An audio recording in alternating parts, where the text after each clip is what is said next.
yeah, the more we can shed that ego and serve from a place of heart, that's really where we're going to have an impact.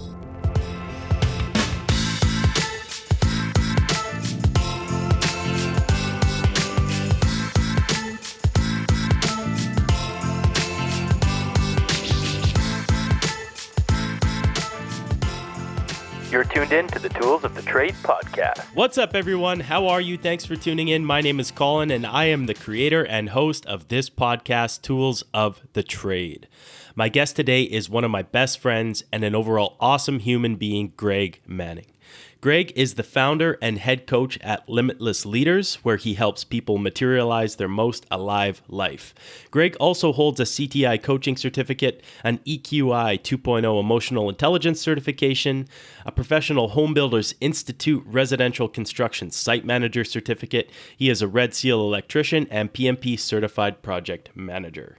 When he is not coaching, training, hiking, or dancing, you can find Greg consuming a massive amount of books and translating those into mind maps. This is something we touch on, and as a bonus to listeners of this podcast, we will have download links to the 6 mind maps of the 6 books he mentions at the end of this episode. Those will all be available at toolspodcast.com/mindmap. We touch on the difference between delegation and abdication, the ego, vulnerability, project management, and so much more. So without keeping you waiting any longer, please join me in welcoming my guest, Greg Manning. Okay. Well, Greg, thanks so much for coming on my podcast. For those of you listening, this is my good friend, Greg Manning. He's a total inspiration to me. Red Seal electrician, CTI coach, EQI 2.0 emotional intelligence certification, PHBI Professional Home Building Institute residential construction site manager certification, project manager. He's an avid outdoorsman. He's built like a Greek god. He's single, ladies. So if you want to get in touch with him, I'm sure he'll drop some contact information. He loves dancing. If you check him out on Instagram, he's always got something going on, but huge inspiration to me. So Greg, thanks so much for agreeing to come on this podcast and sharing everything that you're about to share. It's a pleasure to be here. Right on, man. So I thought a good place to start would be our relationship and how I met you, because that kind of paints a picture for me. It repaints the picture of the type of guy I think you are, and I think it would paint a good picture for those people listening. So I remember heading up to oil and gas project and running into you, and you were a kid. You still are a kid in my eyes, but you were a kid, and you were managing. How many guys were you managing on that job as a general foreman? We were up in the pads there. Yeah, that project, there was about 120 electricians, foremen, and lead hands under the project that we were working together on. So a pretty big crew, but we had a strong team that was able to forefront it.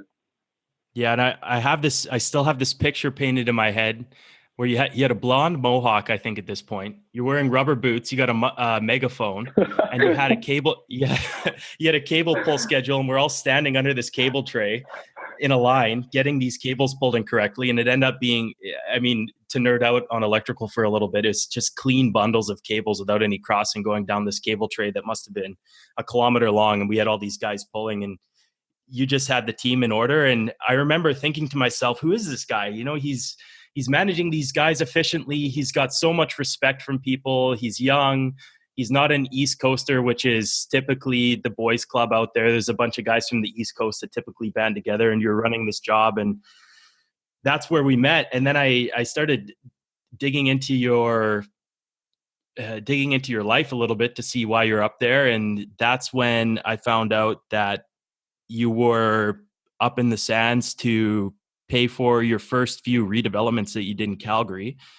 So I think a good place for you to start the conversation is your childhood and the humble beginnings that brought you or gave you the motivation to decide that you wanted to get into real estate and pursue these oil and gas jobs that could eventually fund your cash flow projects. So can you talk about that a little bit for us? Yeah, we could rewind it back a few years for sure. So going back into my earlier childhood, I guess, and I don't want to get too in depth right off the bat here, but I grew up in a incredible family. Money wasn't at the forefront of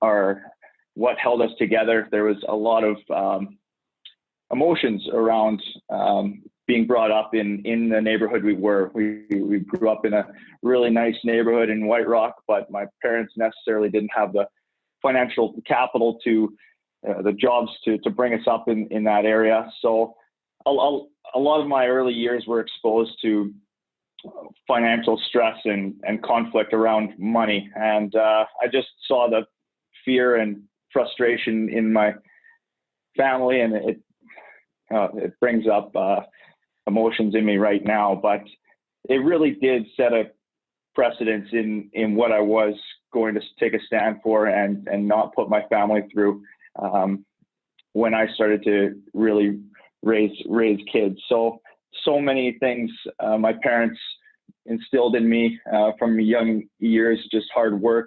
And I knew from a very young age, I wanted to put my family in a position of strength, financial strength. So that was kind of the early years of getting exposed into learning about money, how it works, really diving into real estate fundamentals and how cash flowing properties worked. I got involved with real estate investment network just as a sponge, wanting to absorb as much information as I could from these incredible entrepreneurs that were taking multifamily properties and revitalizing them. So that was kind of sorry to cut you off. That's the RAIN group, right? Yeah. Don Campbell, incredible inspiration for me. Super humble guy. Just was there to serve his organization in a powerful way, and loved what he did. He still does to this day.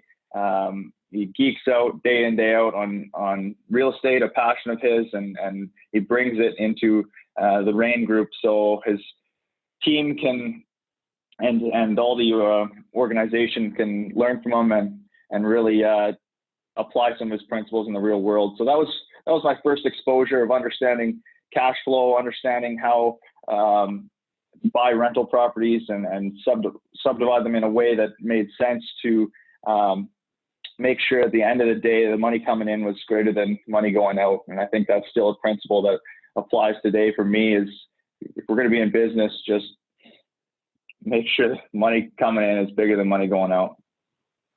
And so you had this in the forefront of your mind. At what point did you decide that Calgary was going to be the hub, because you're from BC? So Calgary is going to be your hub. You're going to find some redevelopment projects and you're going to fund that through hard work in the oil and gas when that was popping off for us, when the oil was at the right price. Right. So yeah, I think early on in high school, almost, I tried to analyze how can I make the most amount of money in the shortest amount of time to put it into some cash flowing asset. And that was really the driver for me. Trades just made sense. I wasn't going to waste 4 years of university, was my mindset at the time. Whether it was right or wrong, that was where my head was at. And so yeah, electrical, I looked at all the different trades and realized that electrical had such a diverse application. We could hit residential, commercial, and then you could go up into oil and gas, and really that's where the money was at the time. So I think applicability for one ticket was really the pull that drew me into electrical. I wanted to do my own renovations, my own flips, and electrical allowed me to hit all three of those industries. And then, so you get up there, and how did you decide that you were going to actually move to Calgary, and what was the process like when you were looking for property? Yeah, that's a good question. Well, Vancouver's pretty steep. Growing up in Vancouver, as you know, entry value into the market is a pretty penny. So I did a kind of a cross Canada analysis. I wasn't hesitant at that age. My main focus was just to get into some kind of strategic investment and start building equity. So my sister happened to be in Calgary at the time as a nurse, and I visited her a couple of times. I love the city. I still do. Close to the Rockies. You know, I'm a big advocate for the outdoors and getting into the mountains. So it just it just kind of fell into place. Rain at the time had a lot of positive attributes about the Alberta market in terms of how they saw the GDP growth and the economic fundamentals out there. So that was a good enough background for me at the time, to a gateway to kind of get me into the market, a lower price point, and the economic fundamentals were there at the time. So picked up a couple properties and went through city of Calgary, redeveloped them to up-down fully furnished units, and we still hold them to this day as executive fully furnished. So it's been a exciting venture. I would say at times it's in this downturn, it's had its tension for sure when you've got multiple properties. Obviously moving back to Vancouver over the last few years, I've had to manage them from a distance, and that causes its own challenges, but I really have found a good team out there to help me manage the day-to-day while I'm back in Vancouver. Yeah, absolutely. And when you bought these properties, there's one thing that sticks in my mind. We had a conversation, and I think this was a few years back. My memory's a little hazy as to when we actually had this conversation, but I remember your first property, you renovated it completely yourself. You educated yourself. You did the whole thing. And the second one, you decided to delegate that. And I remember you talking about burning the candle at both ends to get that property done, doing Tim Hortons runs, eating crappy foods, just like killing yourself to get it done. And I'm sure that was a great learning lesson for you, as certain things in my life have been learning lesson for me about, learning to delegate when delegation is necessary. So what was it like renovating that first house, and what did you learn from that experience and doing it with your own hands and failing and learning and getting it all together? Oh, it was an incredibly humbling experience. Honestly, Colin, you look at tiling and you think, oh, this is nothing. I can slap together a few pieces of rock, and hands down, it's an art.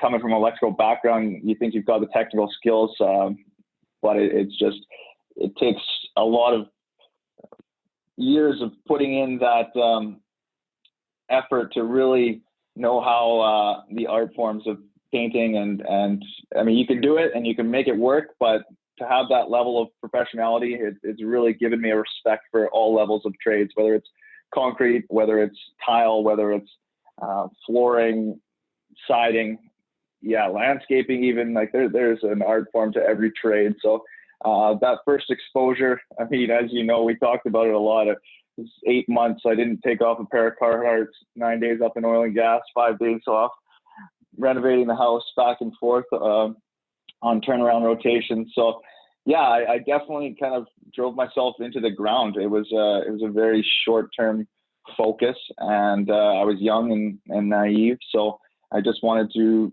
do the best I could with what I knew. But it really did take a toll. I'm a big advocate for healthy living and exercise, and I just let those things slip away from me, those core values, in search of something else. So I think that set a principle for me moving forward, and just making sure I honor those. And I did take that into learning my next project development. I really leaned into hiring a GC. I did the electrical myself. I couldn't fathom contracting that out, but pretty much 90% of the renovation I had a team tackle, and I just oversaw the budget and scheduling and kept things in order. And from a profitability standpoint, was it less profitable because you did that, or did it end up becoming faster and better because you hired the right people to do the jobs that they're trained to do? Yeah, the funny thing is, a lot of us at times don't put a value on our own hourly self, on our own hourly time. So 15%, I would say it ended up costing me 15 to 20% more when I look at, and I mean, the projects were a bit slightly different variation in size, but 15 to 20% more was the requirement to hire on a project management company.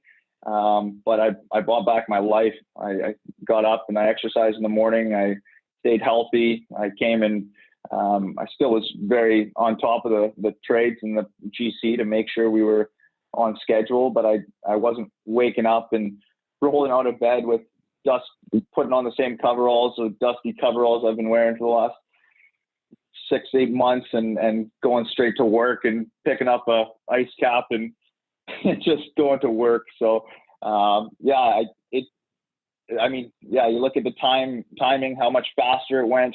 You can overlap trades when you've got a team working for you. So there's a lot of benefits. And I think I learned that from the first project. It's quite typical to see that in the construction industry because it's one of the few industries where, how do I say this? When you're on site, you're making money. When you're off site, you're not making any money. So you see the same thing. You see these guys rolling into the supplier in the morning and they've got an extra large coffee, pack of smokes in their pocket. And they don't, I guess they don't put as much of a value, it seems, on their personal time because when you're contracted by the hour, either the faster you do it, the more money you make, or the more projects you can take on, the more money you make. So how do you think somebody that is somewhat trapped in that cycle can learn to put a value on their time? Or how did you decide what your time was worth? Was there any sort of calculation or equation, or was it literally just a feeling of being down and out after that project and completely burned at both ends that made you realize that you're going to get your life back? Or do you think there's any tools that somebody could deploy in terms of self-reflection to realize that they're doing that? And anything that you could recommend to help them maybe focus a little bit more on valuing their time, and maybe talk about how you value your time now that you've had those experiences? Yeah, we can definitely explore that a bit, but I think at the heart of it, it really comes down to the question, what are you doing it for? What are you doing it for? I really probe people to look at their life and ask themselves, this chase for the material money is so prevalent, at least in Western culture. I know, being in downtown Vancouver, it's everywhere I look. I park beside a Rolls Royce, and it's not my life, but it's the environment I'm surrounded by. So it's really ingrained in social conditioning, I would say, in how we're supposed to live our life. And that's been a challenge I've kind of fought with a lot of my life is what does Greg stand for? What does Greg want for life? And I think it's important to really reflect on how you want to live your life, and health for me has always been at the forefront. I think health is the ultimate wealth, and making sure I come back to that core value of mine is so important. So slowing down and taking a step to look at your life, and we all have to contribute to society, and we all have to, I say, play our part in the communal whole of the planet. But I think finding that work-life balance and really connecting with the true, what's your life philosophy and what's most important to you. I heard an interesting podcast a couple of days ago where it was actually the David Allen podcast, Getting Things Done, with Tim Ferriss. And he was talking about, I think it was him, I could be mistaken, we'll fact check that, but he was talking about how people use the word work-life balance, but when you find something that you feel you're meant to do, it becomes your life's purpose versus your work-life balance. And so I think it was him, but regardless of who it was, they were saying, if you feel that you're getting up in the morning and you're meant to do that, that sometimes that can hedge your bet when it comes to work-life balance, because it then transforms into your life's purpose. And I know that, you can find, it's hard to find your life's purpose. I think people go their whole life without ever knowing what it is. I don't think there really is an answer to why we're here, but I know one of the things that I've picked up from you that's resonated amongst millions of other things was the 5 F's that you deploy to guide your life and the principles that you live them by. And I was hoping that you could walk us through an exercise that somebody could deploy to figure out what those values are, and maybe touch on the 5 F's for you and what those mean, and just give anybody listening a little intro into what finding the core values is and what your core values are and how that becomes the guiding principles for the things that you do every morning when you wake up. Yeah, we can get into that for sure. I think it's so interesting. The 5 F's was kind of the grounding principles that I lived by back in my early 20s, and then they've slowly evolved, and I think they will continue to evolve. But yeah, there's this way of looking at, I would say, at yourself and looking at what you stand for and your values. I think, and we can come back to this, but for me, family, friends, fitness, freedom, adventure, and freedom spiritual have kind of been my 5 guiding values that I've reflected back on, and they kind of gave me arenas to look at how I was balancing my time. Freedom financial. So family, friends, fitness, and freedom have kind of been at the forefront. Freedom being freedom adventure, freedom financial, and freedom spiritual. But I think I've kind of grown out of those in the last few years, and I've really connected with a more central philosophy for me, and that's my 4 virtues. We can talk about virtues as being ways in which we show up in the world.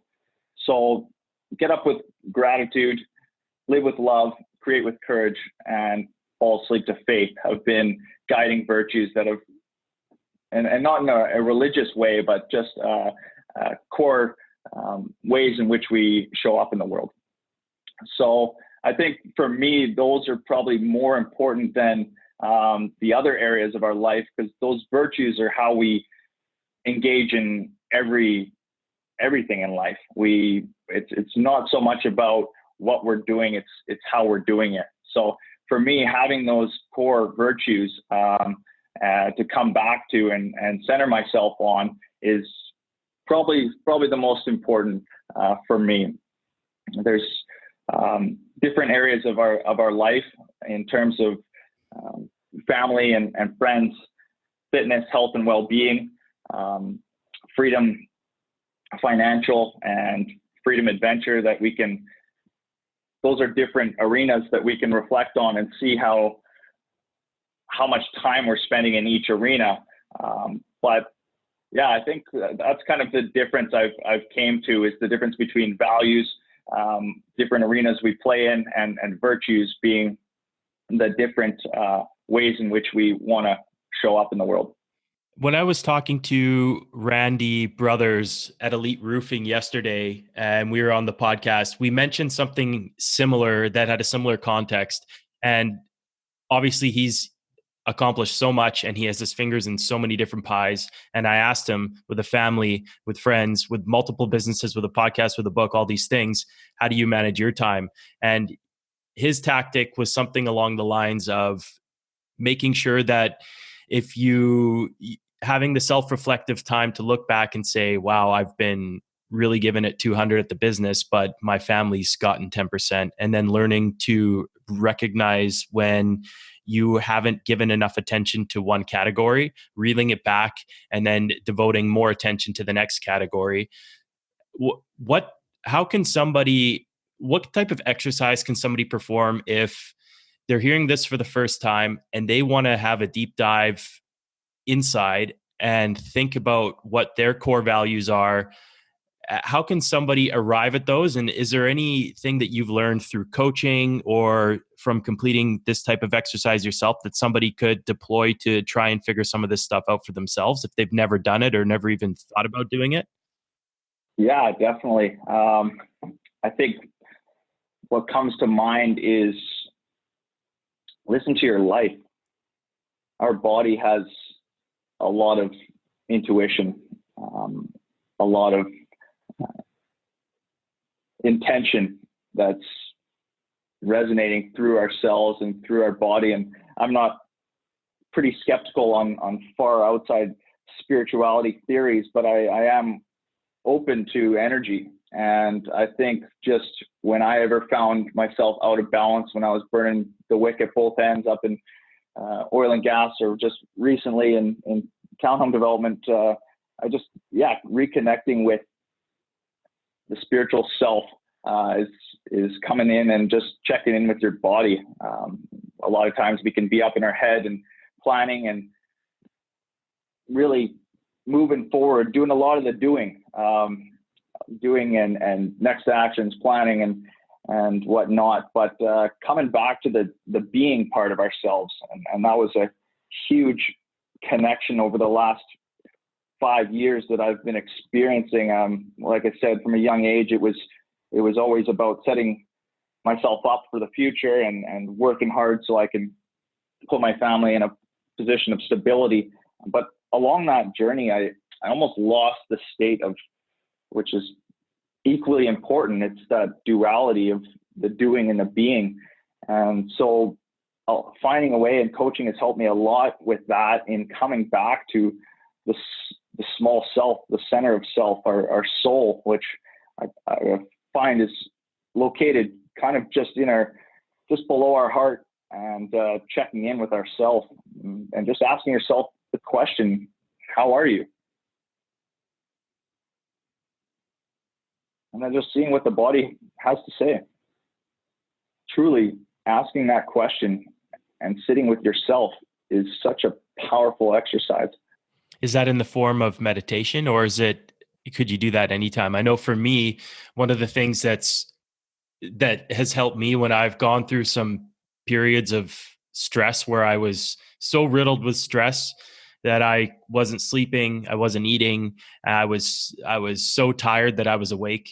I would be completely exhausted, pass out on the couch at 7 o'clock, head into bed at 9 o'clock at night, and be wide awake because the mind couldn't stop. The body needed to stop. And that's when I started to experience stress for the first time. The hair was falling out and all these types of things. And one of the things that worked for me was the gap between the action and the reaction, the phone call that comes in and turns you sideways versus the reaction of feeling stress, with the gap that you're able to create there. And the way that I would create the gap would be to sit.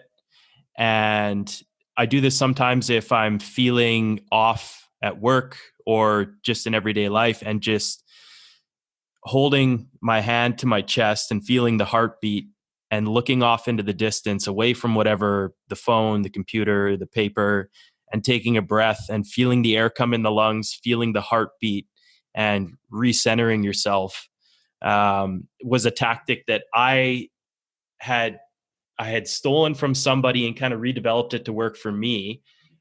What do you do to reflect? Are you a meditator, an avid meditator? Do you do stuff during the day? How do you check in with your body? Yeah, no, it's interesting because it's only been in the last few years that I've really been able to connect with that part of myself. I think from a young age, a lot of my experience was in my head and planning and looking forward, and that was just all I knew. I was with the intention of putting myself in a certain position, but I lost that sense of groundedness in why I was doing it. So I love there's a number of different ways that you can set up triggers to slow yourself down and really check in with your body. One reference that came up that has been powerful for me is the red light meditation. And it's an automatic trigger that's in our everyday life that actually forces us to stop this constant forward momentum of going. And a lot of times red lights get us angry because they're stopping us from moving towards our goals. But if we use it strategically as a tool, I call them red light meditations, and you just pause for a second and use that as a trigger to check in with self, that soul self. Like pause physically at a red light when you're driving, or it's just a red light as in putting the brakes on yourself when you feel you need to, and then doing that check-in?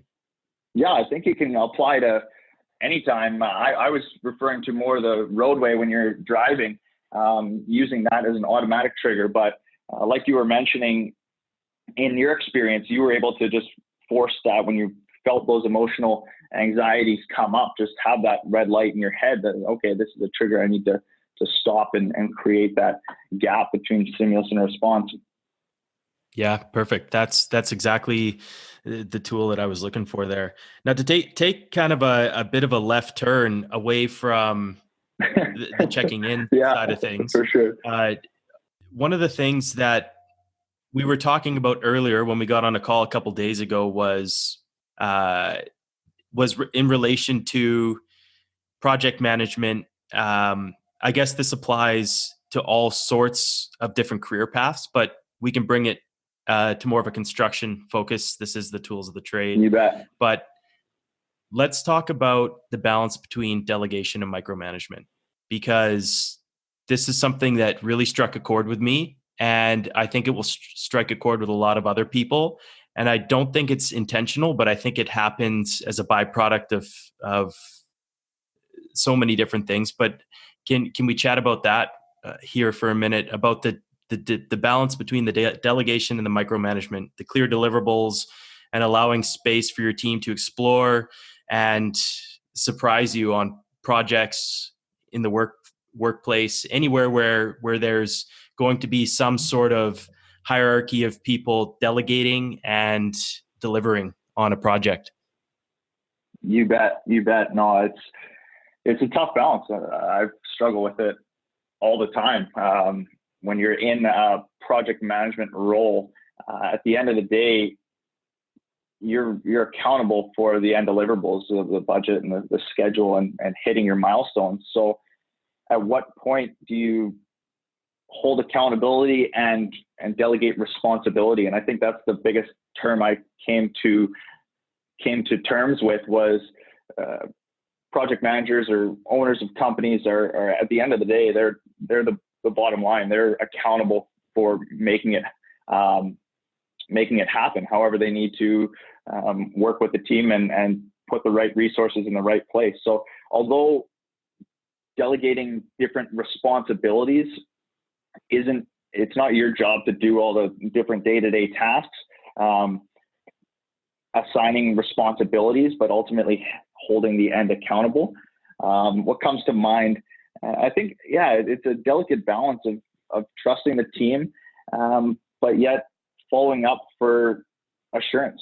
And that was something that came up with a recent discussion of chair of the Canadian Construction Association. I was grateful to have a conversation with him, and he just said, trust but verify.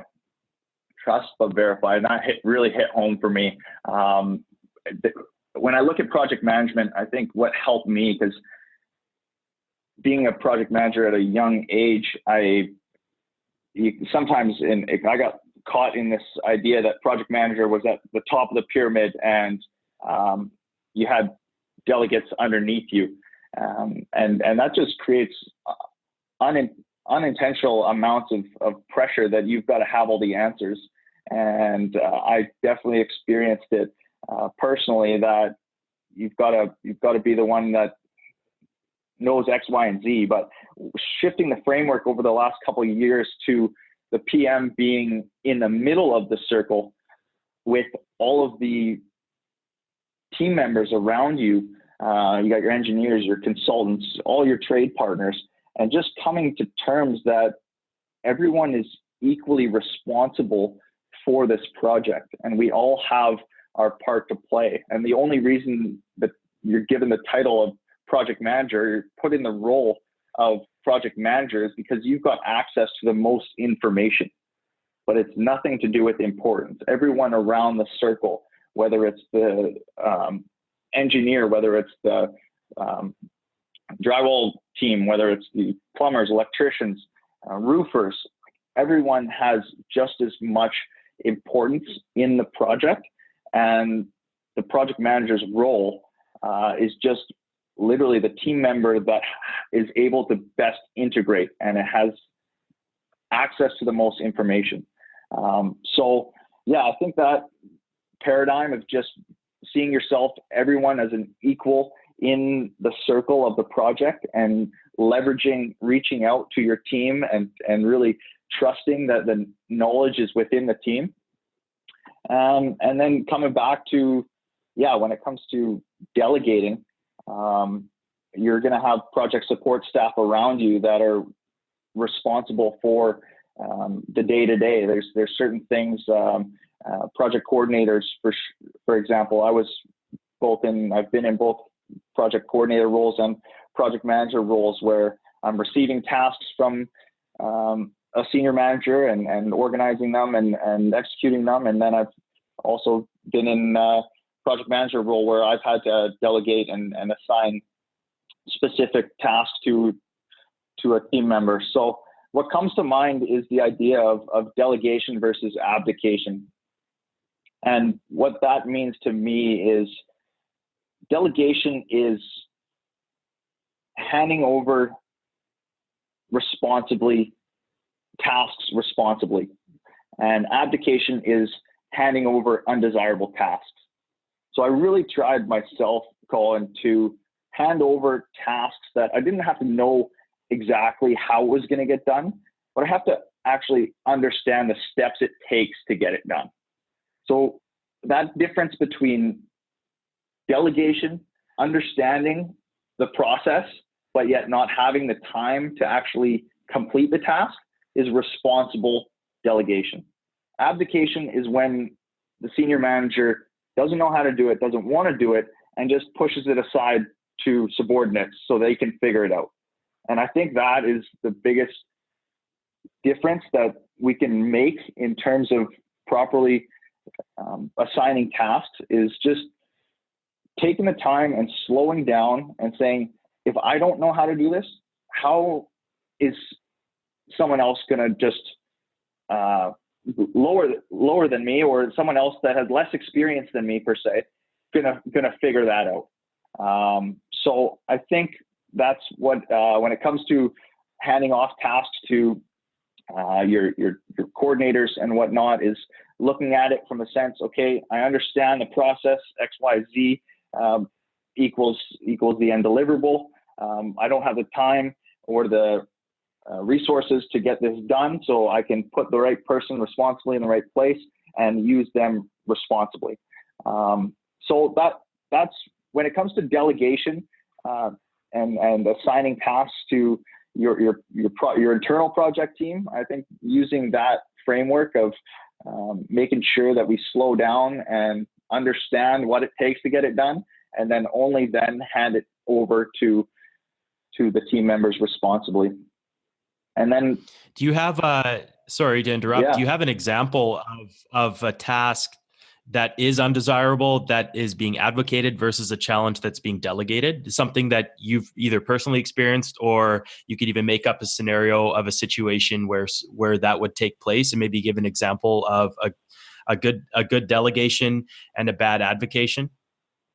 Yeah, abdication and delegation, 100%.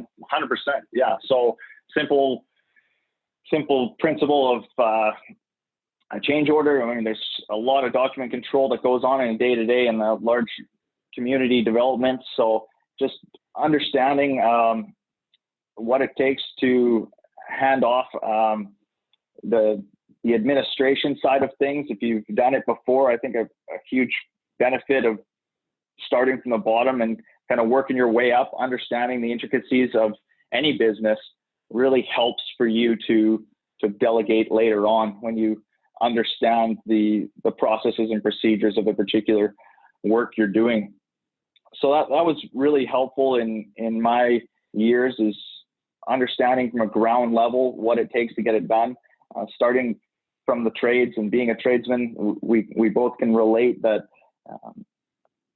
When you know how the parts and pieces fit together on a ground level, it makes it a lot easier to delegate responsibly. So I just think of in an office environment, when you've done it before, whether it's a cost analysis platform, putting together a bid clarification or a full tender template. If you've done it before, you understand what it takes. You can hand it over to a team member, and when they have questions, it's never a burden when people come to you with questions when you've delegated responsibly, because you have a rough idea of what it takes to get it done.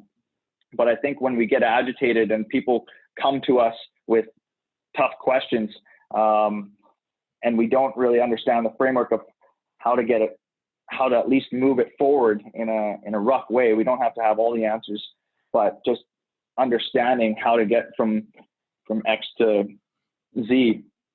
So yeah, that's kind of an example. Just another example of abdication I can attest to in the past, when I was a project coordinator and I had senior management above me and in different roles, where they would hand over an assignment and they necessarily didn't have the time or the care to understand how to resolve it. They just pushed it over because it was slowing down their goals.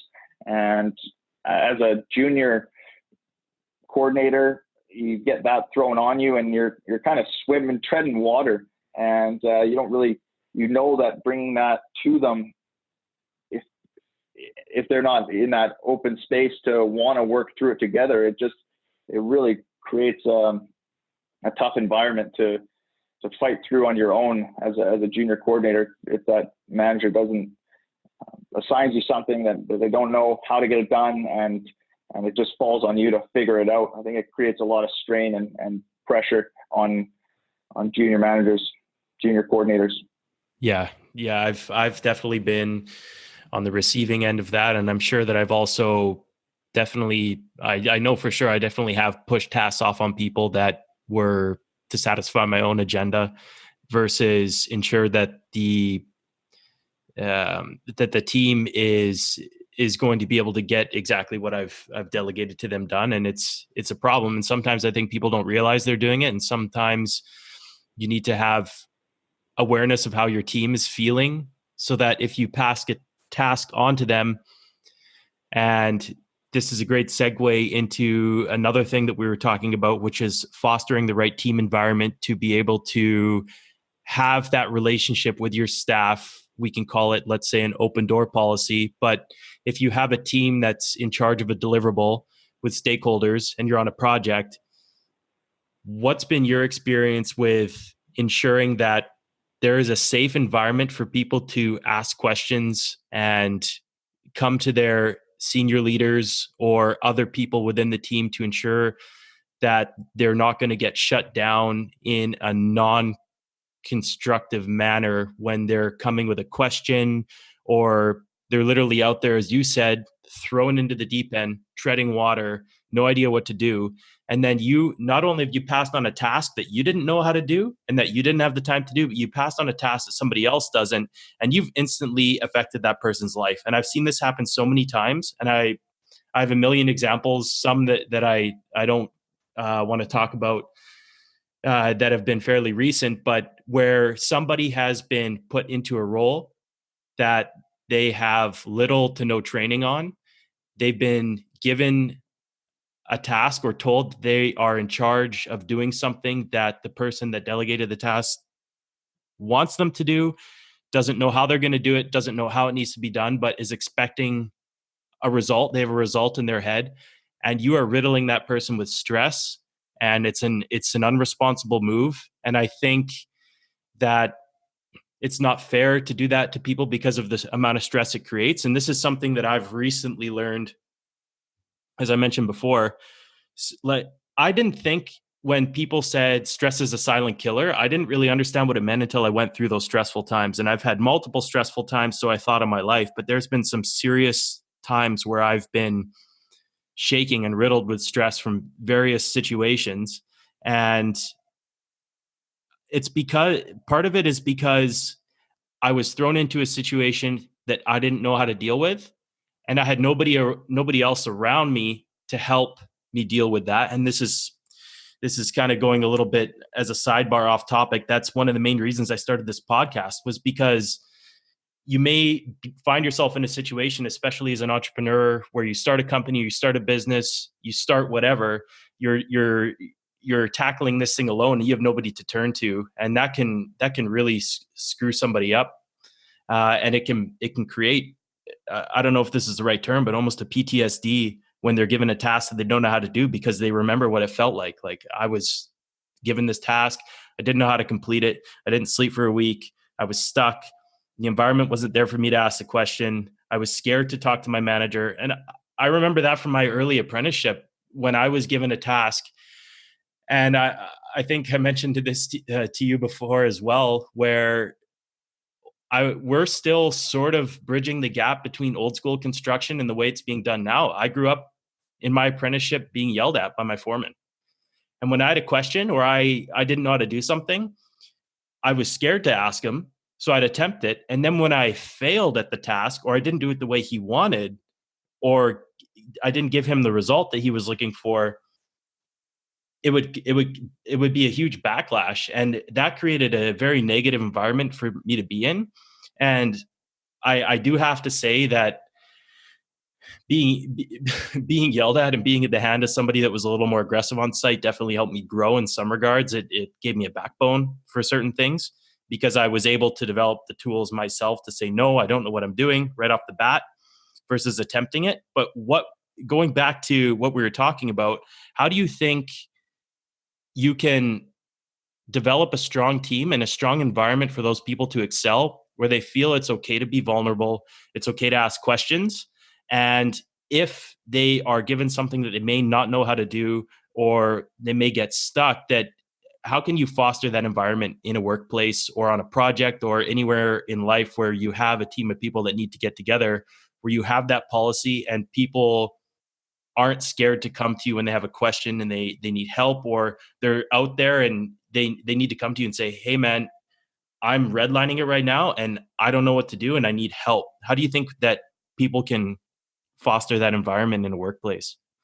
Yeah, no, I think that's so important this day and age, is just the style we go about leadership. And you really hit on a powerful point, that the experience you have when you're enclosed and you don't have anywhere to turn to is a real source of internal stress. We both went through the trades in a young age when, we've had some incredible mentors that just put it down on the boots on the ground. And I think at the heart of being a tradesman, you've got to get your hands dirty sometimes. You've got to be in the trenches, and that's part of any work environment. So I think just being grounded in the sense of exhausting all resources before you go and approach that senior manager, senior leader, truly looking at every angle possible within your knowledge area to try and come up with the answer to before you take someone else's time is so important, to be in that mindset.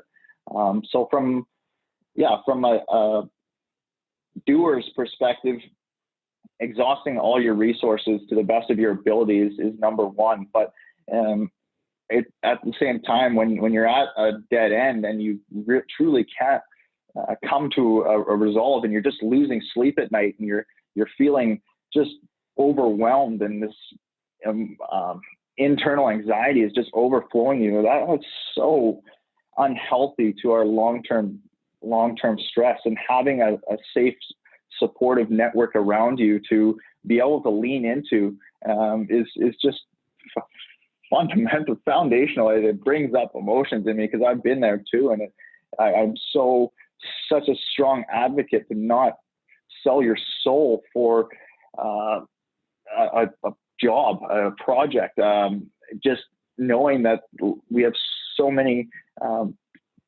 areas of life that we've got to show up fully and to bring home this stress. And there's going to be ebbs and flows of stress, and that's just part of project management. It's part of life. But having this constant underlying anxiety is a result of unsafe and psychologically fear-driven cultures. And I'm a huge advocate, and I try and bring that forward every day in the way I lead, is just cultivating that safe psychological environment for people to actually approach me. And you and I both, being in that other side, is allowed us to step back and know what it feels like to have nowhere to go. Although like I catch myself sometimes when someone approaches me for a question and I've got 20 things to do on my agenda and it's not necessarily my priority at the time, taking a step back and turning to them and giving them my full presence and putting down my pen or turning away from my computer and truly listening to them has been a really taking a stand for what I believe in. And that's a huge thing that I've learned from coaching, is just the value of learning what it takes to listen.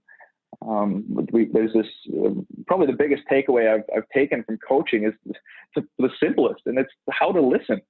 We have these 3 levels of listening. Level 1 listening, where we're standing there and as someone's talking to us, we're running through a response in our head and we're completely in our ego mind of how I can look like X or respond like Y.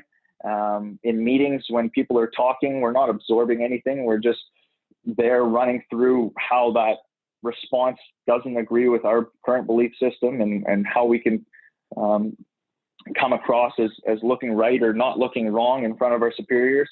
But it's just a big ego run. It's all it is. And it's just a bunch of barriers that we put up to try and look a certain way. And when we can shed that outer shield of ego, it's not easy by any means, but it's worth doing.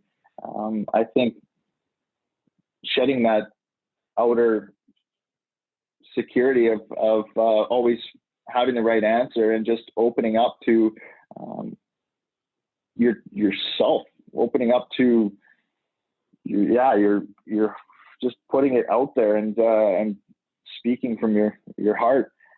So that's when I see the power of true communication and connection, is when you can talk soul to soul, talk to someone's heart and hear them, truly hear them. So if level 1 listening is in our head and constantly running that response pattern, level 2 is really tying into what they're saying and following them on every word they're saying, kind of like they use the metaphor of like a pilot jet. And if they're telling you something, a story, you're just like a fighter jet following them right there with them in every turn and right there behind them in what they're saying. And then level 3 listening is really important. And that's listening to the environment, listening to the words that aren't being said, the tone of the voice, the gaps between the words. And it's environmental listening. So having a sense of the energy of the room is really important. And I think, just for me to come to terms with that concept of how we listen and knowing when we're in level 1 listening and pulling and pausing and catching ourselves running the story in our head and getting back to level 2 listening and following them in the fighter jet, and then pausing for a second and listening to our intuition and listening to the energy of the meeting and feeling, are people engaged, or are people here and present, or is our message even resonating? So that's a really powerful way to connect, I've found, with the team is putting your pen down, putting your turning away from your computer and truly being present with the person you're talking to. It's funny you mention that, because there's something that I heard recently that relates to this as well. And that is when you're introduced to somebody for the first time.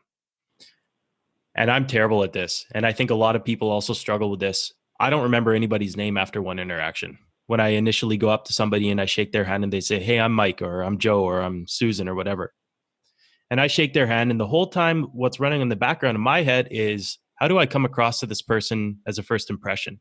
How do I look? Is there anything in my teeth? How do I sound? Is this person going to walk away from this interaction or introduction to them and say, "Wow, look at this guy. He's got all the answers. He knows what he's talking about. He's not an idiot." And then because that's constantly running in the background, I walk away and I completely forget, A, what we even chatted about, and B, what their name was. And then I find myself coming back to these people for something and then having to use whatever tool I can, whether that's a contact list or an email, to figure out what their name was. And I feel terrible about it, because it's exactly what you just mentioned, which I had never heard: level one listening. You're too caught up in what's going on in your own head and your own ego to sit back and just give that person your full and undivided attention and get to know them for who they are, remember their name, enjoy the interaction and the conversation, and not worry so much about what's going on in your head, because it can completely distract you. And that's the same thing that happens in a conversation about a project or any other task. If you go up to somebody and they need your attention and you don't give it to them, and then you walk away, and that person may still feel stranded because you just haven't been able to fully engage, fully listen to the tone of the room, the tone of their conversation and their voice, and really let that sink in and say, "Wow, this person needs my help." They may not be asking for it directly, but I can tell right now that I need to step in here, give them my attention, and help them get to the answer or to solve the problem. And that's just monumental. And I wanted to ask you if vulnerability ties into that, because one of the things that you mentioned to me is vulnerability is not victimhood. Yes. Because we all experience emotions. So can you talk to me more about vulnerability? Because I see this in family members of mine. I think it shows up for me in various locations, but one of the places it shows up for me a lot is with my own father. And I feel as though he hasn't quite learned to be super vulnerable, and he's scared to show the vulnerable side. Like the "I love yous" and the quick text "how's it goings" are hard to come to, hard to get out of him. And I think that comes from a sense of manhood or womanhood, and not being able to experience vulnerability. But I think vulnerability is powerful. So can you chat with us about vulnerability not being victimhood? Yeah, we can. And it's something men have been socially conditioned to avoid. Our image as protectors and providers is ingrained in us evolutionary, and I still think that's a huge component of our role. But in saying that, that doesn't change the fact that we're human beings. And when it comes to true connection, I think shedding that ego shield of who we want to be seen as really is what it takes to connect with someone. So what I want to make a point on, Colin, is just the stigma of vulnerability being victimhood. I challenge it often myself. A lot of times people are very willing to be vulnerable about past obstacles they've overcome, but I just have a difficult time. It's so easy to talk about things you've overcome. You've already gone through it. So it's not really that exposing. I mean, there's a component of it that's exposing for sure, but what's really vulnerable is opening up to what you're going through right now. And you may not have all the answers, but it's really about how you're coming through it. So I look at it in vulnerability in two ways. And one is being vulnerable about things in the past. This is what I went through, and this is how I overcame it.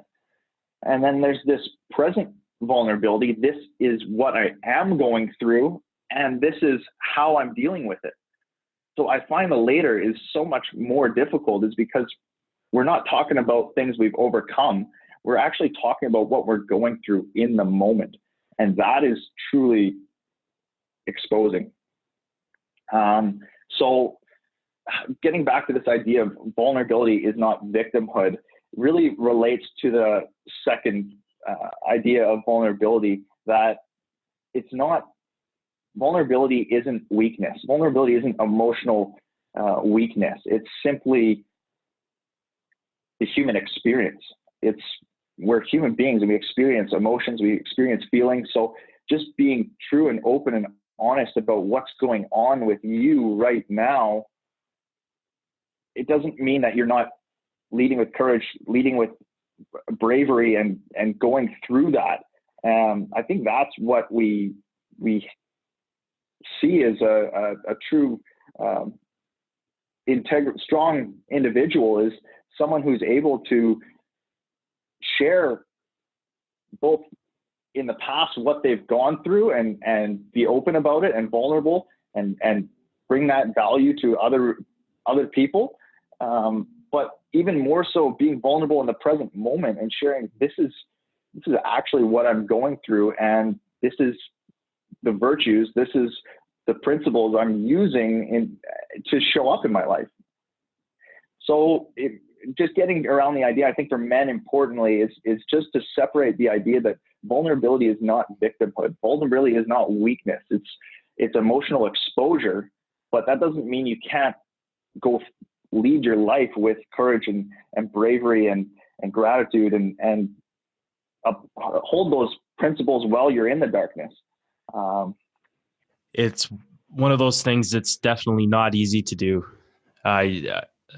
Nobody wants to appear vulnerable. I have a huge struggle with that, and sometimes it's very tough, but I think it's also very important. And that's one of the things that us as younger leaders in all sorts of industries, but just in general, have the opportunity to change and bring into the next wave of contracting, of life, and realizing that it's okay to be vulnerable, and those present moment experiences are okay to talk about. And if anything, it helps big time. It can really help you feel better, and it also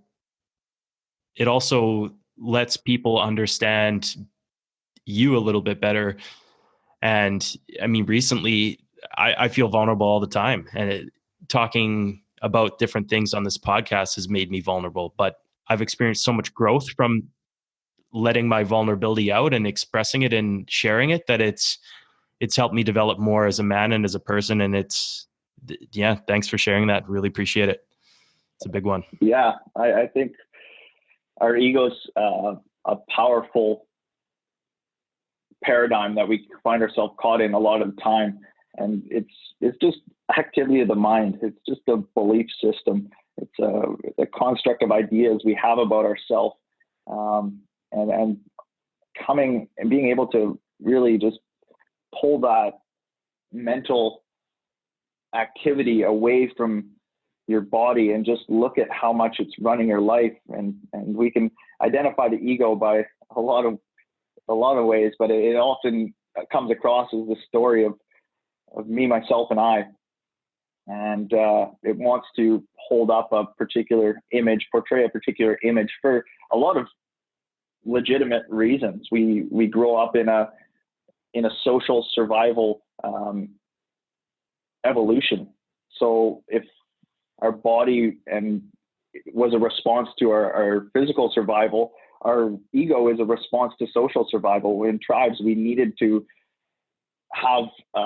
we needed to be liked. We needed to be accepted. We needed to be, there's so many different social rewards in being and coming across as a certain way in terms of access to different clubs or organizations, or there's a real reason for needing an ego. But it's about keeping that ego in check, and just not getting overly caught up in the story. Now, coaching, you've dabbled in coaching quite a bit. You have a coach, you are a coach, you have Limitless Leaders.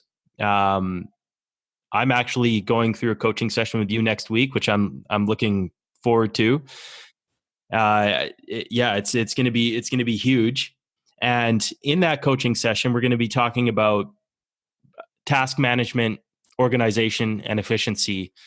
And this is one of the biggest tools I think that I've looked in other people. When you look back at somebody and you say, look at this person, they've achieved so much, or they have the same 24 hours, which is something people hear a lot.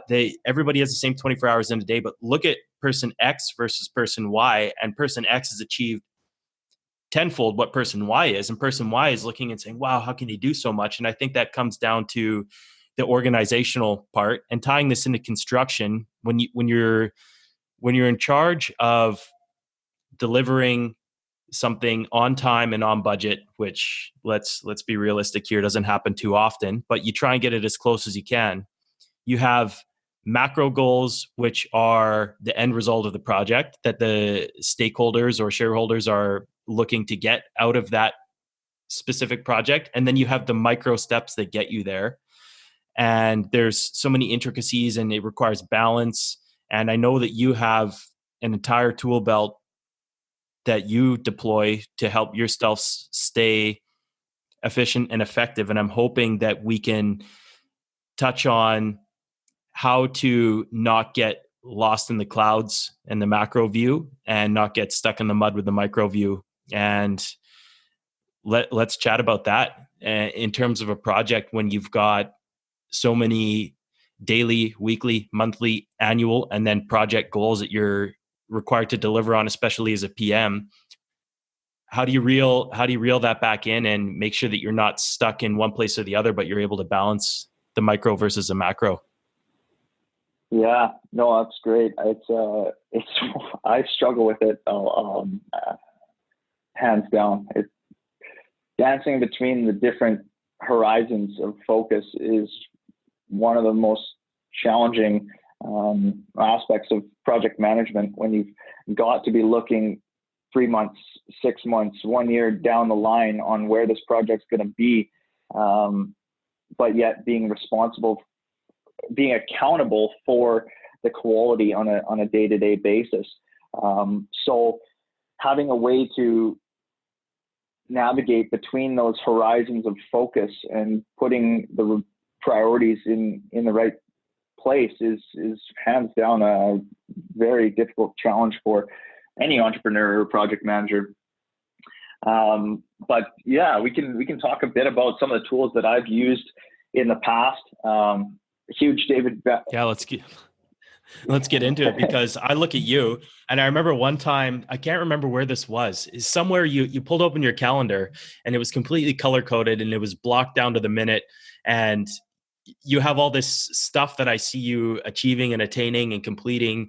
And that's the main reason why I wanted to reach out and get your help with building some of these platforms and tools out for myself. So dive right into it. I'd love to touch more on it. And then obviously we're going to get into it in a super deep level here in a couple of days, but let's go for it.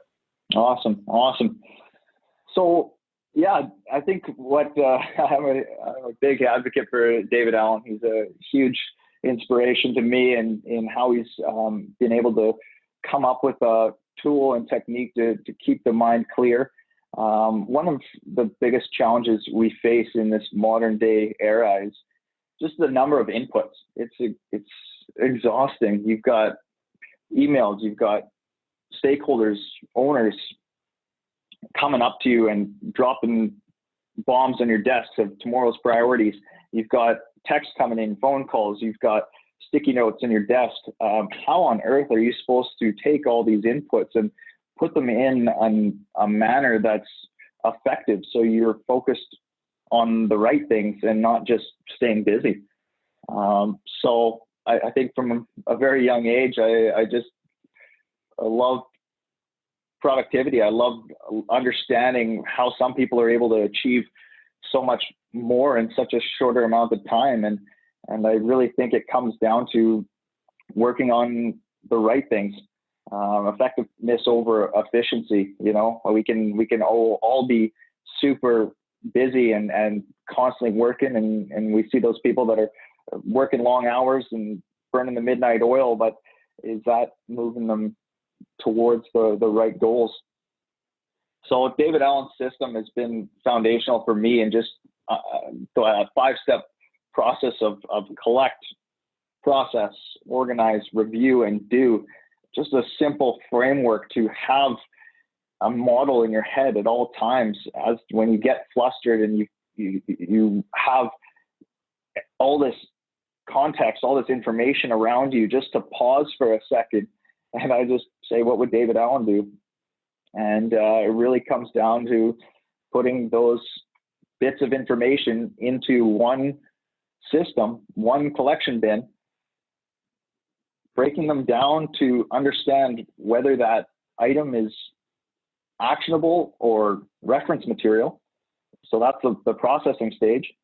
And then organizing that list in a manner of top-down priority, reviewing that list to make sure it's effective for the week, and then the last one is doing.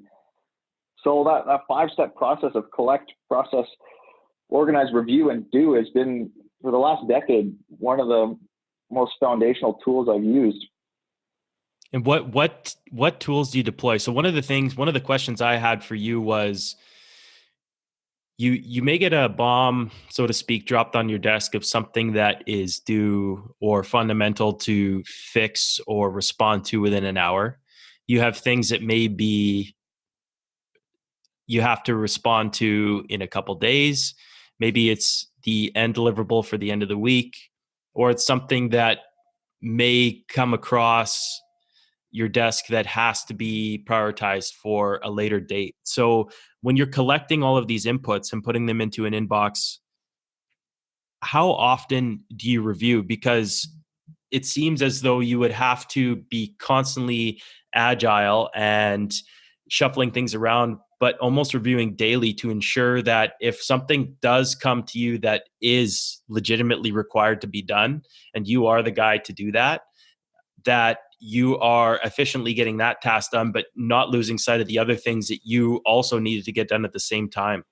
Yeah, I 100% can relate. And that's a challenge with the way that technology has gone. Is these inputs are just changing so fast and so frequent that you really have to be in that mindset of flexibility. And you can have a plan for the week, but the reality is shit's going to change. Things are going to come up, and people higher than you are going to set priorities that didn't fit with your plan. So having that mindset that this is a framework, but not getting glued to it, is critical. I think David Allen mentioned Sunday reviews for kind of your whole life, and looking at the different horizons of getting back to our values, family, friends, fitness, financial freedom. What areas am I focusing on this week? Breaking those down into goals, and then projects, next actions, and then ultimately I've came to turning those next actions into habits. And we can get into that later, but I think habits are the foundation of who we are, and ultimately what we grow into. So having that ritual of review, whether it's Sunday evening for your whole life, or every day, half an hour before start your day, coming in half an hour early from your shift, or having a ritual in the morning where you are at home and before the kids wake up, just putting aside time to put that organization list, reorganizing it into eat that frog, those 3 most important tasks for the day, and then literally crushing those, making sure that before the sun goes down, that those 3 key items, and they're not always going to be, let's be real, it's the constantly changing environment. You might have an emergency come up and you don't get one of those next action items done, those important 3, but you do your best to put those at the top of the list and really focus your energy on those 3 items. And then the rest of the to-do list items can follow that. Now, when we're talking about time management versus task management, and you've got efficient tasks and effective tasks, you've got the tasks you're good at and the tasks that are the right tasks. This is something that I struggle with on a daily basis, and I'm sure a lot of people do. And I think I talked about this before, but I'm just going to touch on it again. And I'm going to use a real world experience here. When I started this podcast, the goal is to interview people, simple and plain. And in order to push this thing forward, I have to reach out to people that I'm interested in talking to, that I think can provide value, and pressing that record button and doing that interview is the hard work. And that's the uncharted territory that I don't have much experience in. Asking the right questions, avoiding the ums and ahs and the pauses, and trying to really hone in on staying focused during that interview. And in the beginning, it was daunting. It was a little bit scary. The first few times, and even still to this day, when I get on a call with somebody and I'm chatting with them, I get a bit of fear and anxiety to ensure that I'm delivering the highest quality content. So in the beginning, when I started, I decided to focus on the things that were more fun. And not that I was necessarily good at, but it was the easy stuff that people can pick off. Like, how am I going to formulate an email list? How am I going to get the website done? How am I going to make my Instagram look pretty? Who am I going to reach out to help me with the artwork and stuff that I need? And at the end of the day, all that stuff's great. But if you just have this big, shiny platform that has no content, it's not really going to push the envelope further. And it's not effective. It may seem efficient because it's fun, but it's not really moving the marker forward at all in terms of getting this thing launched. And I had a realization early on that stuff doesn't matter, because if you have a container that people are going to collect this information that you said you're going to be providing, the information has to actually be there. So when somebody is in a PM role or managing a project, is there any tools you think that somebody can deploy to reflect on which task is going to be the right task to focus on in terms of effectiveness? And if you get a task or something that has come across your plate that you have to deliver on, and you sit back and you review it and you realize this is just an item on somebody else's to-do list that really isn't going to push the project 1 week forward, or isn't going to be conducive to achieving the end result, how do you say politely turn it down, or say no, or get somebody to think about what they're asking you to do? So what tools can somebody deploy to choose efficient versus effective? And if something's not being efficient or effective, how can they politely turn that down from your experience? Yeah, no, it's definitely a great question. So the first part, what comes to mind going in terms of being effective versus efficient, having those reflective periods of organization, and really putting the eat the frog, first 3 items of your list at the forefront of every day, and really trying to navigate between those horizons of taking and that's a great time, that planning stage on your Sunday ritual or before the start of the day, to just hold yourself in that space of long-term planning, mid-term planning, short-term planning, and then daily planning, and just spend 5 minutes in each arena to forecast, just collect items from those different horizons. I think David Allen actually talks about that in when you're in the mindset of what has the context that are coming in right in front of you. You can get so caught up in the daily pulls of day-to-day life that you forget kind of where you're going. And a lot of times those day-to-day actions can be other people's priorities that are nowhere aligned to where you're trying to go. So that, in terms of effectiveness versus efficiency, 100% that planning time, spending a bit of reflective time in each of those different horizons, collecting information from those horizons and making sure they're all getting into your inbox, your collect box. And that'll give you the information to make sure that you're organizing information relevant on all the different scales of planning, long-term and short-term. And then to kind of bridge into the next challenge that we face is what happens when someone dumps a priority on you that doesn't fit your plan. That's the hardest part. Like telling somebody, fuck off, man. Like I got so much stuff to do. And this is totally something that you just are dumping on my plate because you don't want to do it yourself. And it's not going to push the envelope forward. So you beat it. I got so much to do. Like, get out of here. I know. It's tough because I don't think that there's been too many times where people have even really said that to me, and not that they haven't felt it, but it's just a difficult conversation to have, but it's so necessary to make sure that your time is valuable and you are in charge of a deliverable, and you have to say no. Like everybody wants to be a yes man, especially when they're in an organization or a place that they haven't been before. And you just want to say yes, yes, yes to everything. And the next thing you know, you look back and A, you never got anything done. And B, you took on more than you can possibly finish. And you look back on your personal to-do list and it's a bunch of items that checked off other people's to-dos. And then you end up in a position where you could be worse than where you started because you weren't able to put your foot down. But it's also not an easy conversation to have with somebody to tell them this is not something that I have the bandwidth to take on right now. And it could be, it relates to all aspects of life, but especially in construction, there's so many inputs. So what do you think stops that? Experience? It stops people from doing that? Yeah, that conversation. More people need to, I think we touched on a few things earlier in this episode, but I think, I don't know what stops that, because people always have an agenda that they feel is the most important thing that they need to get done. And I'm not sure, to be honest. What do you think?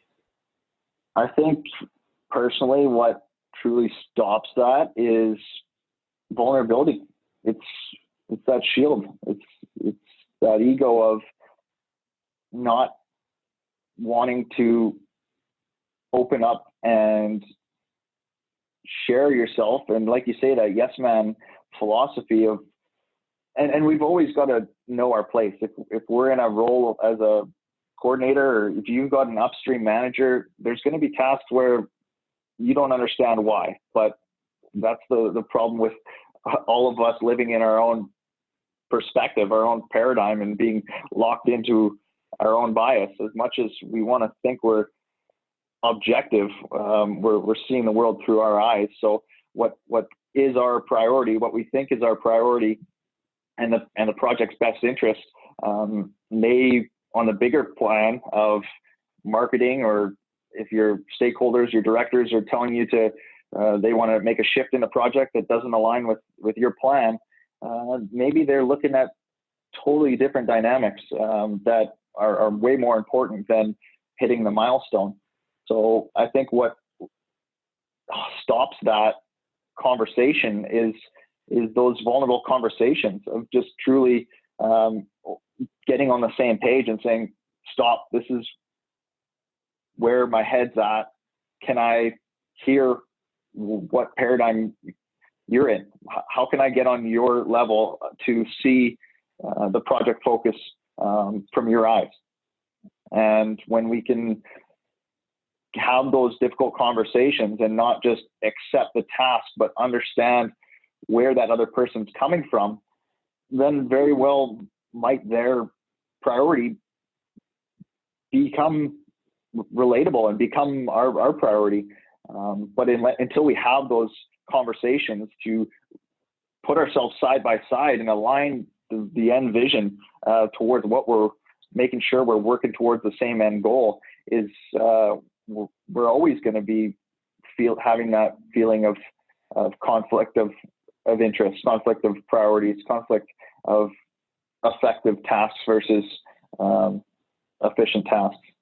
Yeah. And I think too, a track record of leadership really helps, because there's been a few people, not a lot, but there's been a few people that I've come across in my lifetime where I would follow them into battle. If they said, drop what you're doing and come here and it's midnight, and they ask you to do something, because they've exhibited the qualities of a strong leader and you've followed them down this path before and it's proven out to be the right task, I think there does reach a point in a relationship where there is some blind trust that you can develop with somebody that you believe is a strong leader, and that helps. But in the interim, definitely the reflection, the review, and looking and asking them, no problem, but can I get the context as to where this is coming from, because I want to make sure that I can A, deliver it the best for you, but B, ensure that it's kind of a back check and it aligns with what we're doing. And then if that person delivers the right context, and sometimes it just takes somebody to stand up and look at that person in the eye and say, are you sure? And then when you have an honest conversation and a healthy debate about that task, sometimes that person may actually see it in your eyes and say, oh, well, yeah, I guess you're right, because this just came in and I passed it to you, but this is totally not the right time or the right place, or maybe it's not even the right thing. So let me go back and, edit that or talk to somebody else, or, maybe we don't have to do that at all. So that's massive. It's huge. It has to be done more, because it has to be. I sorry to cut you off there, but I really resonate with the idea that team building it comes down to trust. It's the foundation of teams is trust. And I think a lot of times we use agreement in order to cultivate trust. Whereas if we can start with trust, then we can have constructive disagreement within that container of trust. But if we're constantly trying to get into that container via agreement, we're never going to have any productive conversations. Yeah. And you also lose, I wouldn't say you lose respect, but it can come across as though, people can prey on you. If you're going to say yes to everything and not debate them at all, then that's when you put yourself in a trap.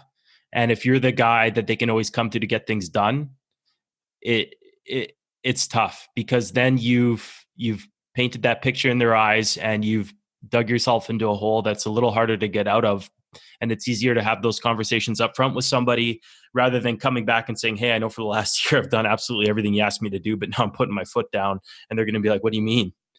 And that's not constructive either. And all of this stuff, talking about it is actionable and it sounds easier than it actually is, but it takes time. It takes real world situations for people to apply those tactics, to learn themselves and how to architect those conversations correctly, and also have the people around them understand that you are always going to have the interest of that project in mind. And when you come to debate them, it's not coming from a place of, I'm too lazy, I'm too busy, I don't feel like it today. It's coming from a place of, here's what we said we were going to do, and you taking me down this path is going to completely blow that out of the water by 4 weeks. So if together we decide that this is the right place to go, then just bear in mind that this may have consequences on the other things that 6 other people asked me to do, and that the guys on site need, and that X, Y, and Z need to happen. This is the ramification or the repercussion that we could experience as a result of taking down this path. And if that becomes the most important task and we agree on it, then absolutely, let's dive in head first and get it done. That's awesome. hits home in being a responsible project manager is having those difficult conversations. And at the end of the day, I think you hit it on the head, where it's designing the alliance and being head to head, shoulder to shoulder towards the same end objective. And when you can bring that to the forefront more often, in realizing that, you know what, we're both in this battle together. We're both showing up every day, putting our heart and soul into this project.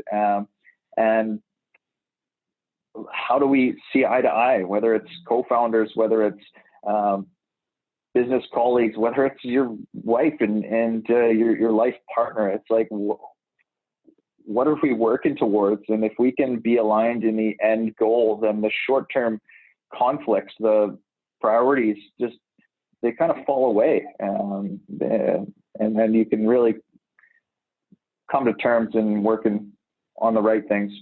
One of the last major areas that I wanted to bring up, because it strikes a chord with me and I think it's very important, is the labor shortage that we're reading on the front page of the newspaper, and the lack of, I wouldn't say it's a major lack of interest necessarily, but it's tough.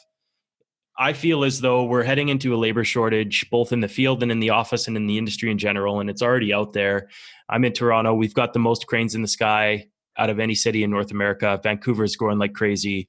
I remember when we had our business in Vancouver, the pool of available talent to pick from was the same pool that everybody else had access to, and it was minimal, and it's very hard to find talent. And I think construction is somewhat a black sheep industry, maybe more from the aspect of the people getting their hands dirty in the field, because it's tough. If you're on a big job, there's lots of walking, lifting. It's not an easy job. And I think that may deter some people, but I feel as though in 2019, we're heading in this direction. And a lot of us have experienced that, where there's a tech boom and there's all this great stuff happening. And when people are deciding when they're 18 or 19 what the hell they want to do, and not that we ever necessarily figure that out completely, but a lot of people, I feel, would rather go work at a tech startup or some sort of shiny career that they're hearing a lot about, rather than going out and building the provinces and countries that we live in. And I think it's important to bring positive awareness to the industry, because it is changing and it is going to get better over time. And we're going to be the younger generation that can architect that. So what do you think that we can do to get people more interested in the industry? Yeah, no, that's a good challenge we face for sure. The construction industry, I think, in the past century has been pretty heavy boys club. It's rough and tumble, hands in the dirt, and I still think it's always going to be that way. There's heavy lifting. It's out in the elements. That's just the nature of construction. But I think opening the door and getting some exposure to how many different people play a part in the construction industry. There's so many different elements, right from someone twisting a wrench on the ground to on-site quality control, up through health and safety, into the office. You've got interior design. You've got all the different elements of coordinating and document control, up to project management and VPs. So really the diversity of the construction industry, and factoring construction out just because it's got this stigma of the rough and tumble boys club. I think if we can get more of that exposure out there, it would definitely bring some more attention and interest into the industry. Yeah, for sure. And coming myself, the way I got in the trades was, I remember asking my dad what pays the most, and he said to me, well, you want to trade because it's something that you're going to take with you. And I've been building with my hands since I was a kid, putting Legos together and doing this and that. And they had bought me multiple electrical circuitry kits when I was a lot younger. And he said, you should become an electrician. It's a great skill to have. And from what I know, electricians are one of the highest paid trades. And I don't say that's necessarily true. I think that most trades are paid the same, especially unionized companies.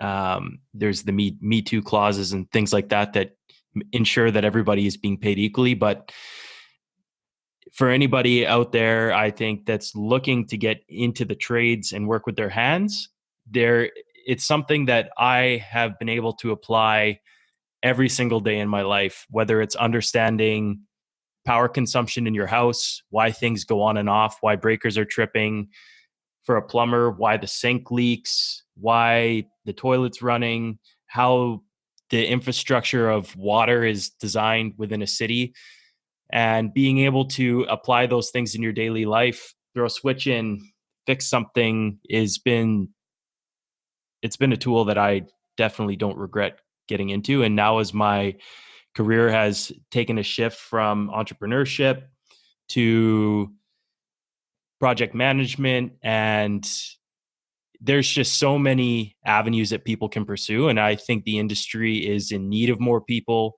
and there is a ton of opportunity. And we're in our 30s.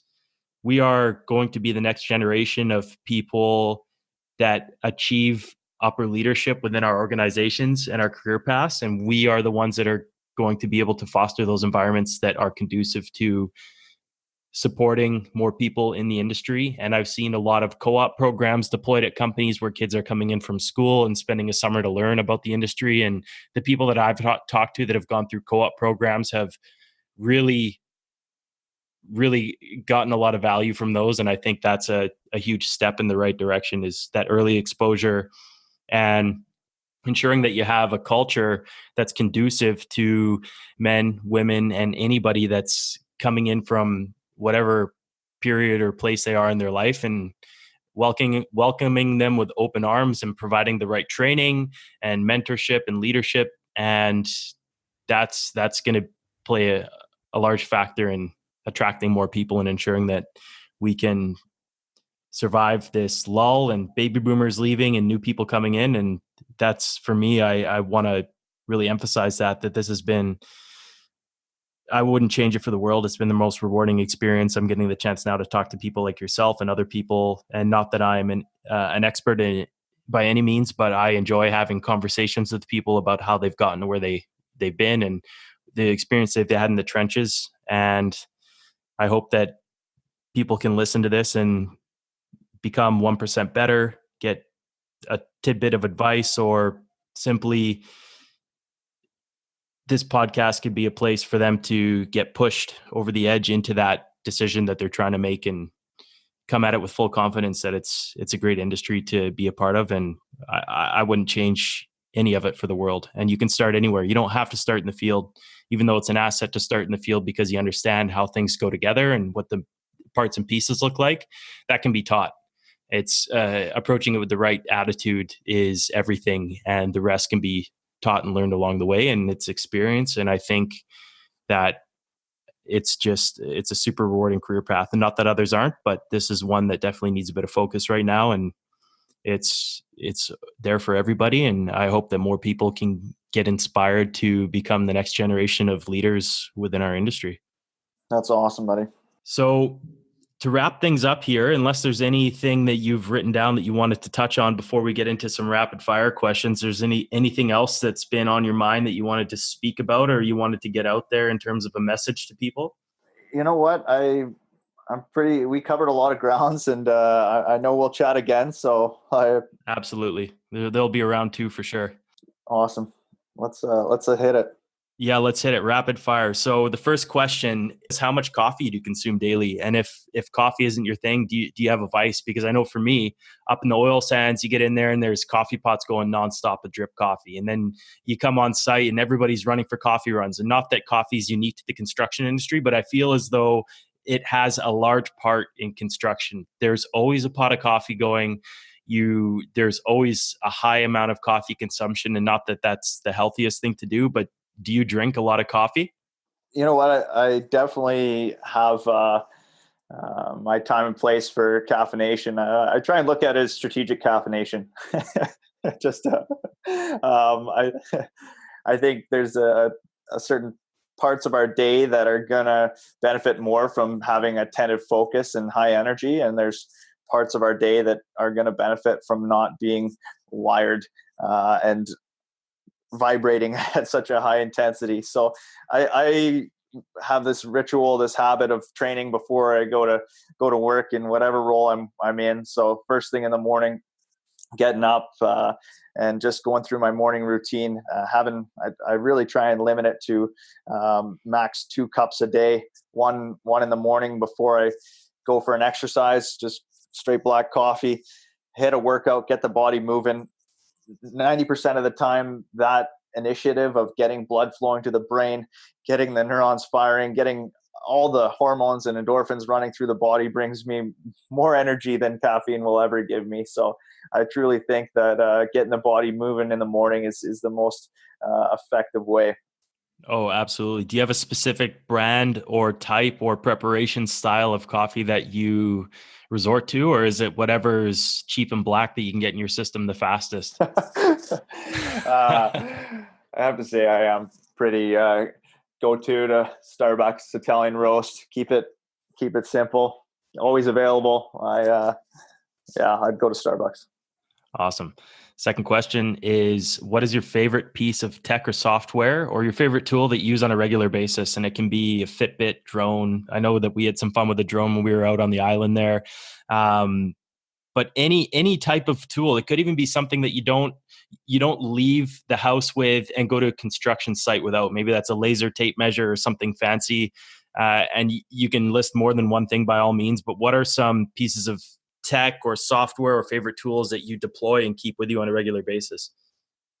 Yeah, what comes to mind is the tool of mind mapping. I definitely lean into that heavily in terms of strategic planning and just getting the content out of my head, out of my mind into some kind of organized fashion. It's been monumental. I can't say how much I've appreciated mind mapping and the power of brain dumping ideas, just creative ideas onto a blank canvas and just reorganizing them into a way that is actionable.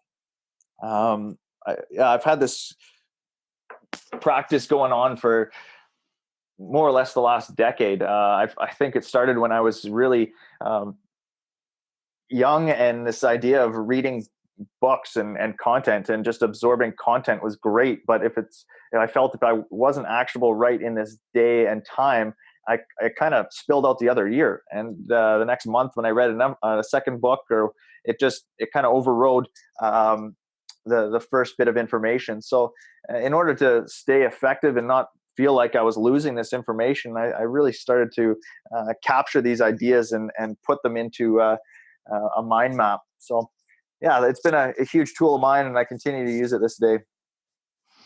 I've seen that mind map and it blew me away. For those of you listening here, Greg basically creates the most intricate spider web of thought-provoking ideas that he gets from every book, and it is absolutely insane. Basically, the cliff notes of every single book that he's read, and it's mind-boggling to see. And maybe one day you'll share that with the rest of us so that we don't have to do it ourselves. You betcha. That's the intention. What's one system or process or tool that has had very minimal investment in terms of time and money to implement, but has proven value of 100x in terms of, it could be anything. It could be, obviously, your OmniFocus and inboxing tools are great, but what is one process that has had very, very minimal investment? It could even be something as simple as a $2 toothbrush that has made your teeth cleaner, but anything like that you have in your life that you look back and you said, wow, this thing cost me nothing. It took no time to put in place, but look what it's done for me in my life. Is there anything that comes to mind there? In terms of, that's tough to come to one, but I think what comes to mind is the power of setting a framework of habits is the system that I've implemented that has truly resulted in any of my successes has just been consistent habits. So looking back on, I see the world as just at times can be chaotic. And I see what holds, I know, kind of have this relation of self as energy. So we are simply energy. Our ego is the cloak or the costume, the persona that you put out, the story that you tell yourself. But underneath that all is our pure essence of energy. And what keeps me grounded is the framework of habits around that energy.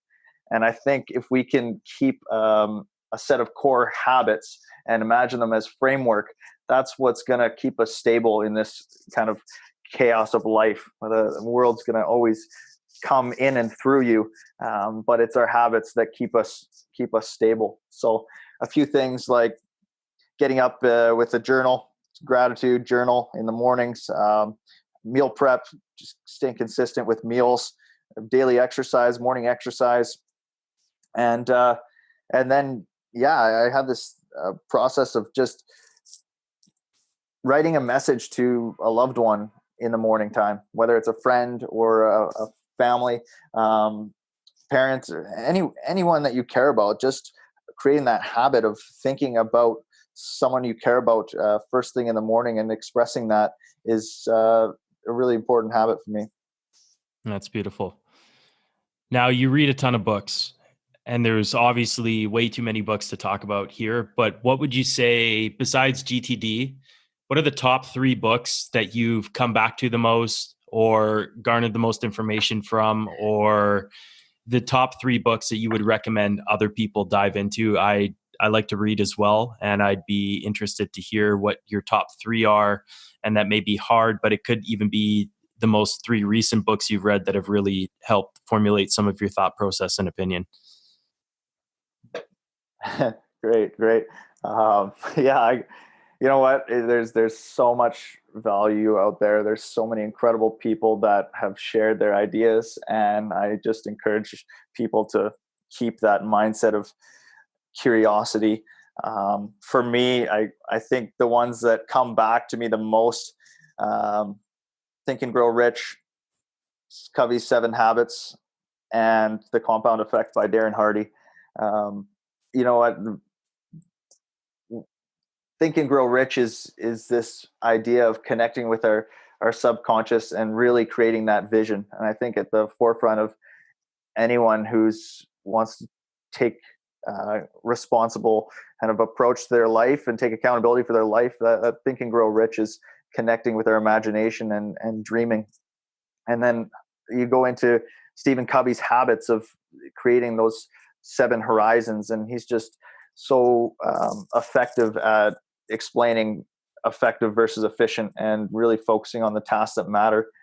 And then kind of putting those to action. At the end of the day, it's great to have a vision. It's great to have a plan, but getting down to the daily habits is where Darren Hardy and The Compound Effect. And I also shared Atomic Habits is a recent one that I read that goes hand in hand with Compound Effect. And that's about the daily implementation. How can we put this into practice every single day of our lives? So one more I got to add. This is critical for me, and it was one of the most eye-opening moments. Was just the power of now. Yeah, Eckhart Tolle's The Power of Now. All this doing, all this achieving, and getting towards certain accomplishments, just having that sense of presence along the way. Eckhart Tolle was foundational to opening my eyes to the power of being. That's fantastic. Last but not least, what's one part of entrepreneurship, business, it could be project management, anything in your daily life that at all costs you will avoid because you hate it so much and you will always delegate? Maybe it's a weakness, or something that no matter what circumstance, you will always, once a task of that nature comes in, you will always try and delegate or avoid because it either brings stress or you suck at it or anything? Can you think of one thing that you just will avoid at all costs? Yeah. Uh, there's a couple that come to mind. Just monotonous, repetitive, repeatability. I think, yeah, just data entry. Data entry I could do without. I think that's a common thread for most people. There's some people that love that, but oh man, I'm in the same boat. Paperwork and data entry. Yeah, but no, I mean, if it's got to get done, it's got to get done, and there's no one more or less important. Just putting the right people in the right place, finding how their strengths can benefit the team, and that's what it's all about. Yeah, and one other thing I wanted to ask you, which is kind of just came to mind because I'll relay something that you said to me one time that I still think about on a daily basis. And I know that you have your own quotes that you live by, but one of the quotes that you presented to me when we were on a walk one day was, "There's no proof that life is meant to be taken seriously." And that just really puts things into perspective to me, or for me. So what would you say are one or two quotes that constantly get repeated in your head that you either live your life by or that you just repeat to yourself? Could be anything. Yeah, that's funny. What comes to mind?